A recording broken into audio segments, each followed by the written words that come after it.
Hello guys, welcome back once again. Duke Nukem 3D. That's what we're going to talk about this time around. Now, as many of you know, Duke Nukem 3D was originally came on the PC in 1996, and it was later ported to the PlayStation, the Saturn, and the N64. But did you know that it was also ported to the Megadrive in Brazil? Now, Brazil was a rather interesting circumstance when you talk about gaming, because they were very far behind in moving up the console ladder like everybody else did in the world, but the Mega Drive was very popular there many, many years after it had died out in the rest of the world. And it was run by Tectoy in Brazil for Sega, TEC Toys. So they ran it. And because the Mega Drive lasted so long in Brazil, it got ported to many popular games that were never ported anywhere else in the world, due to the fact it was popular. And one of those games was Duke Nukem 3D. Now, why they could not fit the whole game, obviously, on a cartridge, they did fit the second episode called Lunar Apocalypse on a cartridge and released it. Now, they did not use blast processing. They used a simplified engine. They changed the levels to work with the engine they were working with. You almost can kind of consider this more of a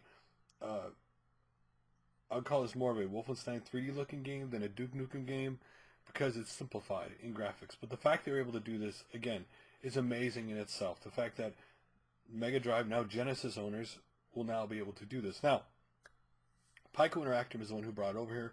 It officially got approval from, of course, the original creators of Duke Nukem 3D, which, of course, was 3D Realms and its partners.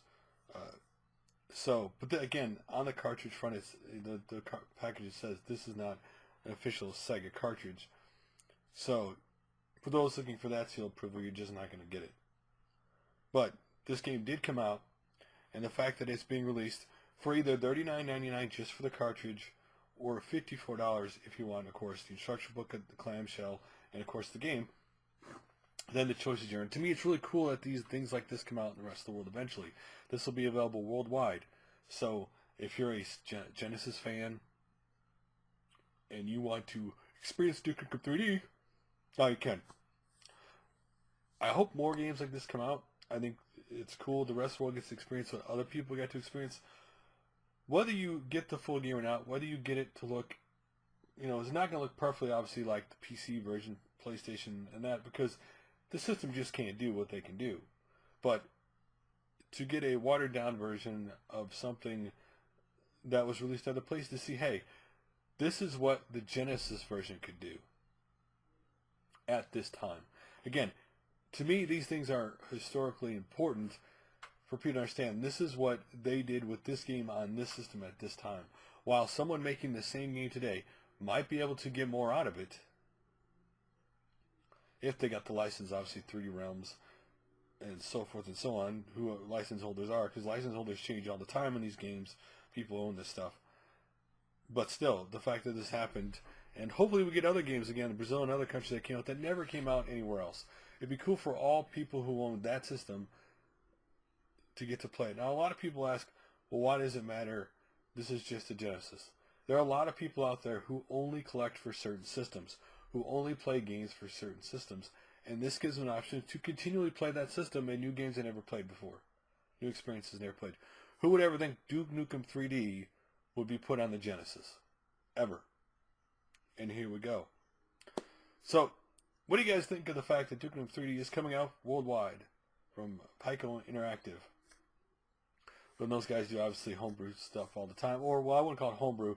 They do more games that are released other places and bring it out over here, and that's really cool.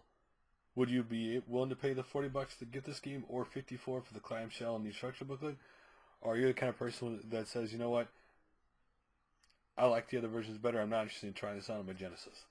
To me, this would be cool. This is where I wish, me personally, being, I love the Genesis. It's one of my top 5 favorite systems of all time, period. I had that system on the Super Nintendo, and the Genesis did the opposite of what Super Nintendo did for me when it came to games. And it's really cool to me that this happens. And this is one of the things where I wish I had the money to buy all the games like this that come out and support them, because I think it's cooler. It's cool for gamers to get it, because I think everybody has a certain system they love. That anytime they go to any store and go there, that system is like, you know what, I have to get these games because that's my favorite system. And if it allows people to go out and buy new games that they never experienced, even though they know the game before on that console, that's what drives us to continue to play games today, is new experiences, new games. If we don't have those, then we quit playing games, because those new experiences are what drive us to continue to play video games all the time, the new things that they do. It's cool to me, because I really think today, these old systems, when we finally get to people making new games that really, like, can really stretch these old systems, imagine what someone could do today if they really put the time and effort into making an original Genesis game that they couldn't do back then, because they didn't, because there's so many advances today than back then. Anyway, let me hear your guys' opinions about Dukem 3D. Are you interested in it? Not interested? Think it's cool, but you're not going to buy it? Love to hear your guys' opinions like always, and I'll make another video soon. Later, guys.